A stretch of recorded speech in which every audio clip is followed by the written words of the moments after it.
एक पदार्थ टाकला आणि पूर्ण केक खराब झाला माझा. म्हणजे एवढा मेहनतीने मी म्हणजे रेसिपी बनवली होती, केक बनवला होता. कारण की मुलाच्या फर्माईशवरून मी हा केक बनवला होता. तो बोलत होता, "मम्मा केक बनव, केक बनव." तर मी केक बनवला, पण पूर्ण केक फेकून द्यावा लागला. त्याला पण बिलकुल आवडला नाही तो. तर hello everyone, welcome to Deepa's kitchen. आज बनवणार आहे मी मँगो केक. तर तुम्ही बनवताना नक्की ही काळजी घ्या. तर मी समोर सांगतेच तुम्हाला की मी कोणता चुकीचा पदार्थ टाकला आणि पूर्ण केक फेकून द्यावा लागला. तर पहिले इथे काय करायचे, 2 मोठ्या साईजचे आंबे घ्यायचे.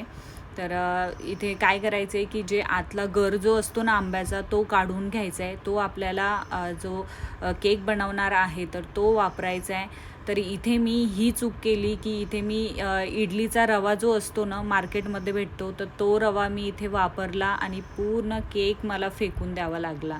तर इथे जर तुम्ही रवा वापरत असेल तर इडली रवा वापरू नका. जो नॉर्मल रवा असतो ना, आपण उपमा वगैरे बनवतो तर तोच रवा वापरा. शिरा बनवतो तो रवा. तर इथे मी